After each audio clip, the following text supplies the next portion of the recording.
যে খবরের দিকে নজর রাখবো, মেট্রো সম্প্রসারণের কাজে ময়দান চত্বরে গাছ কাটায় স্থগিতাদেশ দিল শীর্ষ আদালত। রাজ্য সরকার ও এনভিএনএল কে নোটিশ সর্বোচ্চ আদালতের। আরো একবার আপনাদের জানিয়ে রাখি, মেট্রো সম্প্রসারণের কাজে ময়দান চত্বরে গাছ কাটায় স্থগিতাদেশ দিল সুপ্রিম কোর্ট। রাজ্য সরকার ও আরভিএনএল কে নোটিশ সর্বোচ্চ আদালতের। মৈত্রেয়ী প্রতিনিধি রয়েছেন সঙ্গে, আরো ডিটেলে জানাতে পারবেন। মৈত্রেয়ী। রুবেলা, দেখো, আজকে সর্বোচ্চ আদালতের তরফ থেকে বিচারপতি এবং বিচারপতি বিশ্বের বেঞ্চ এই নির্দেশ দিয়েছে। মূলত মেট্রো রেলের কাজে সম্প্রসারণের জন্য ময়দান চত্বরে সবুজায়নের ক্ষতি হচ্ছে এবং যে গ্রিন কাভার আছে সেই গ্রিন কাভার চলে যাচ্ছে এবং র্যাম্প্যান্ট গাছ কাটা হচ্ছে, এমনই অভিযোগ তাদের সামনে আজকে নিয়ে আসা হয়েছিল এবং সেই পরিপ্রেক্ষিতে দাঁড়িয়ে আজকে সর্বোচ্চ আদালত নির্দেশ দিয়েছে যে গাছ কাটার ক্ষেত্রে স্থগিতাদেশ দেওয়া হয়েছে এবং তারা বলেছেন যে আরভিএনএল চাইলে তারা মেট্রো রেলের সম্প্রসারণের কাজ তারা এগিয়ে নিয়ে যেতে পারেন, কিন্তু গাছ কাটার ক্ষেত্রে স্থগিতাদেশ জারি থাকবে। এবং একই সঙ্গে রাজ্য সরকার এবং আরভিএনএল কে নোটিশ পাঠিয়ে এই বক্তব্যের পরিপ্রেক্ষিতে তাদের বক্তব্য জানতে চেয়েছে সর্বোচ্চ আদালত। রুবেলা, ধন্যবাদ। আসুন এবার একটু মুর্শিদাবাদের দিকে নজর রাখা যাক। একটা ছবি দেখাই আপনাদের, লালগোলার ছবি। ছবিটা দেখুন, পদ্মা কিভাবে ভাঙছে। ভারত বাংলাদেশ সীমান্ত বরাবর এই ভাঙনের ছবি আপনারা দেখছেন।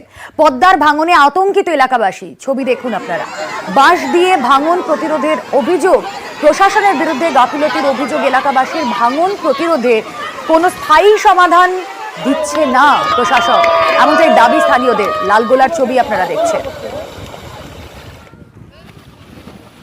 নিউজ 18 বাংলার এক্সক্লুসিভ ছবি আপনারা দেখছেন। পদ্মার ভাঙন, আতঙ্কিত এলাকাবাসী। বারবার প্রশাসনকে জানিয়েও লাভের লাভ হয়নি। বাঁশ দিয়ে ভাঙন প্রতিরোধের চেষ্টা হয়েছে, এমনটাই অভিযোগ। প্রশাসনের বিরুদ্ধেই গাফিলতির অভিযোগ তুলছেন স্থানীয় বাসিন্দারা। নিউজ 18 বাংলার এক্সক্লুসিভ ছবি আপনাদের সামনে। আমরা প্রচণ্ড আতঙ্কে আছি, কেন যেহেতু এভাবে যদি ভাঙতে থাকে আমাদের যে বাড়ি, সে বাড়ির এরিয়াটা 25 থেকে 30 ফুট এখন বর্তমান রয়েছে। সেটা 25 ফুট থেকে 30 ফুট যদি চলে যায়, আমার বাড়ি চলে গেলে আমার পাশে যে গ্রাম আছে সেগুলো আস্তে আস্তে চলে যাবে। ওনারা এসে দেখুক, ভেরিফাই করে দেখুক যে জায়গাটার কাজ কিভাবে করলে গ্রামবাসী বাঁচবে। কথা বলবো, প্রণব প্রতিনিধি রয়েছেন আমাদের সঙ্গে। প্রণব, বাঁশ দিয়ে ভাঙন রোধের যদি চেষ্টা হয়, সেটা তো কোনোভাবে স্থায়ী সমাধান নয়। প্রশাসন কেন গাফিলতির অভিযোগ করছে স্থানীয় বাসিন্দারা? তাদের বিরুদ্ধে প্রশাসন কি দেখেও দেখে না? দেখো, একই রকম ভাবে গঙ্গা যখন ভাঙন চলছিল আমরা দেখেছি শামসেরগঞ্জ, ফারাক্কা, সুতি, এই বিভিন্ন এলাকাতে, সেখানেও কিন্তু একই ধরনের প্রশাসনের বিরুদ্ধে কিন্তু অভিযোগ উঠেছিল যে স্থায়ী সমাধান হচ্ছে না, 4 বছর ধরে এই ভাঙন চলছে। ঠিক একই রকম ভাবে পদ্মাতেও কিন্তু গত বছর থেকে শুরু হয়েছে ভাঙন। এখন বিঘের পর বিঘে জমির যে চাষের জমি রয়েছে সেই চাষের জমি কিন্তু ভেঙে চলে যাচ্ছে, তলিয়ে যাচ্ছে এবং এলাকার গ্রামের একবারে কাছে চলে এসেছে। তারাপুর যে লালগোলা তোমার পঞ্চায়েত সমিতি রয়েছে, লালগোলা ব্লক রয়েছে, তারাপুর গ্রাম রয়েছে, তার কাছে চলে এসেছে এবং গ্রামবাসীরা আতঙ্কিত এবং তারা কিন্তু বারে বারে বলছে।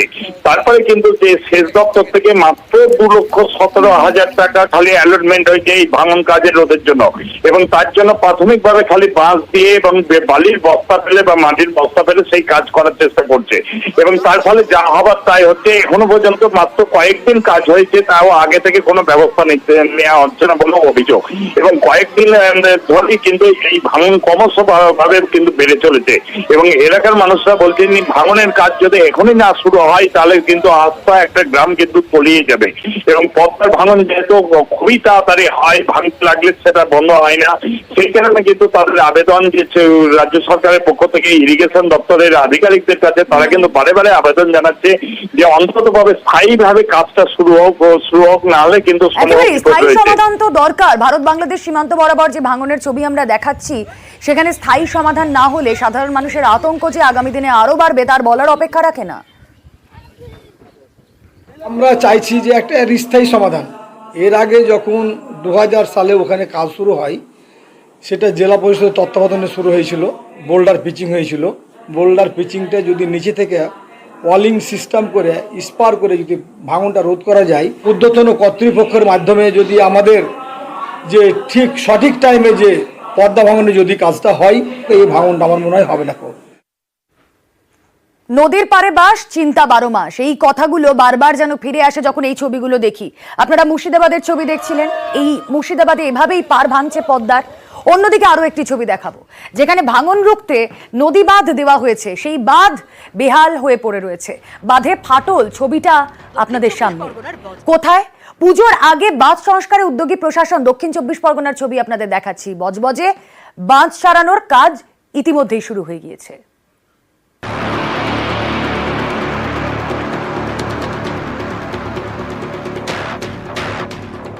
দক্ষিণ 24 পরগনার বজবজ, পাশ দিয়ে বয়ে গিয়েছে গঙ্গা।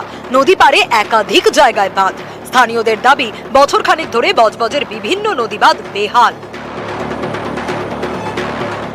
কোথাও বাঁধে ফাটল ধরেছে, কোথাও আবার ভেঙে গিয়েছে।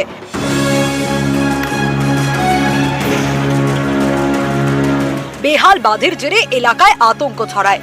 পরিস্থিতি মোকাবিলায় আসরে নামে প্রশাসন। বজবজের বিভিন্ন জায়গায় বাঁধের কাজ শুরু করেছে সেচ দপ্তর। কোথাও চলছে বাঁধ মেরামতি, কোথাও আবার নতুন পাকা বাঁধ তৈরি হচ্ছে। বজবজের ওরিয়েন্ট ঘাট থেকে চিত্রীগঞ্জ ঘাট, এই এলাকার 4 জায়গায় বাঁধের কাজ শুরু করেছে সেচ দপ্তর। একদম ওরিয়েন্ট থেকে থানা ঘাট পর্যন্ত, মাঝখানে লটিয়ান জেটি ঘাটে শিব মন্দির, একদম ক্যালেডোনিয়ান থেকে চিবরিয়াট ঘাট, সমস্ত জায়গায় ওয়ার্ক অর্ডার হয়েছে, কাজ চালু হয়েছে। ভাঙন রোধ করার জন্য যে কাজ দরকার সেই কাজগুলো হচ্ছে। নদীর পারে বাঁধের কাজ, রোজ জোয়ার ভাটার সঙ্গে লড়াই, জোয়ার এলেই কাজ বন্ধ। সব জটিলতা কাটিয়ে শীঘ্রই বাঁধের কাজ শেষ হবে বলে দাবি পুরসভার। বজবজ থেকে সমীর মণ্ডল, নিউজ 18 বাংলা। এখানেই শেষ নয়, হাওড়ায় গঙ্গা দখল, সেই ছবিও আপনাদের দেখাবো। নদীর বুকে রাবিশ। গত রবিবার এই খবর দেখাই আমরা নিউজ 18 বাংলা। আর তারপরেই তৎপরতা, বেসরকারি সংস্থার বিরুদ্ধে গোলাবাড়ি থানায় অভিযোগ দায়ের হাওড়া পুরসভার।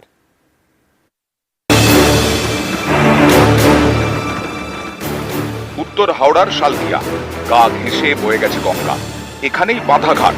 আইনকে বুড়ো আঙুল দেখিয়ে এই ঘাটের পাশেই বেমালুম গঙ্গা দখল। ফেলা হয়েছে রাবিশ। শুধু তাই নয়, বুঝিয়ে ফেলা অংশ ঘিরে দেওয়া হয়েছে বাঁশের বেড়া দিয়ে। অভিযোগ একটি কেন্দ্রীয় কারখানার মালিকের বিরুদ্ধে। গত রবিবার এই খবর দেখায় নিউজ 18 বাংলা। ওই দিন বাঁধাঘাটে যান হাওড়া উত্তরের তৃণমূল বিধায়ক। পদক্ষেপের আশ্বাস দেন। এবার আসরে হাওড়া পুরসভা। বন্ধ করে দেওয়া হয় গঙ্গা বোঝানোর কাজ। কারখানা মালিকের নামে গোলাবাড়ি থানায় অভিযোগ দায়ের করা হয়। এর আগের বার যখন আমরা জেনেছিলাম তখন আমাদের বিল্ডিং এর ডেমোলিশন টিম গিয়ে পুরো জায়গাটাকে ডেমলিশ করে চলে এসেছিল। ওখানে আর কোনো স্ট্রাকচার ছিল না। তাদেরকেও সেইভাবে জানিয়ে দেওয়া হয়েছিল যে ওখানে আবার তারা ওই জায়গাতে গঙ্গার ওপর ওইভাবে একইভাবে তারা অবৈধ কনস্ট্রাকশন করার চেষ্টা করছে। এবং ওনাদের এগেনস্টে যা যা লিগাল স্টেপ নেওয়ার, সে যেই করুক যেই হোক, তার এগেনস্টে যা লিগাল স্টেপ নেবার আমরা লিগাল স্টেপ নেব। গত বছরের মে হাওড়ার বাঁধাঘাটে একই জায়গায় গঙ্গা দখল। এই অংশে রাবিশ ফেলে বোঝানো হয়, তোলা হয় বাউন্ডারি ওয়াল। রমরমিয়ে চলে নির্মাণ কাজ।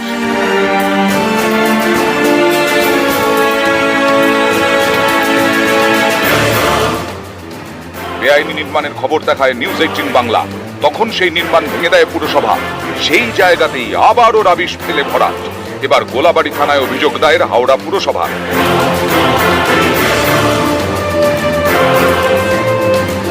দেবাশিস চক্রবর্তী, নিউজ 18 বাংলা।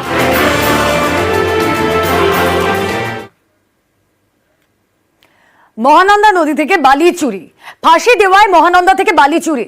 বালি বোঝাই ট্রাক্টর ও ডাম্পার আটক। ট্রাক্টরের চালককে গ্রেফতার পুলিশের। ধৃতকে শিলিগুড়ি আদালতে পেশ।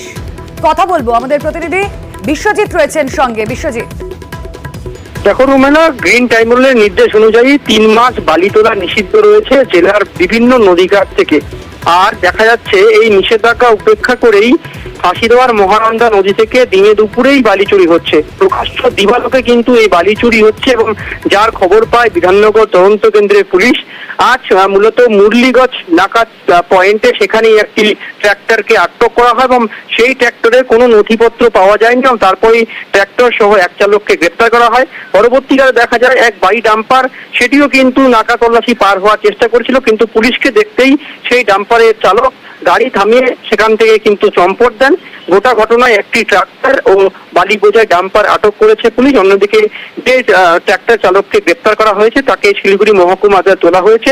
মূলত তাকে রিমান্ডে এনে এই ঘটনার সঙ্গে আরো কারা যুক্ত রয়েছেন, কতগুলি ট্রাক্টর এভাবে দিনে দুপুরে বালি চুরি করতো সেসব তদন্ত করবে পুলিশ। তবে গোটা ঘটনায় পুলিশ নাকা তল্লাশি আরো জোরদার করেছে বলে জেলা পুলিশ সূত্রে আমরা জানতে পারছি। ধন্যবাদ।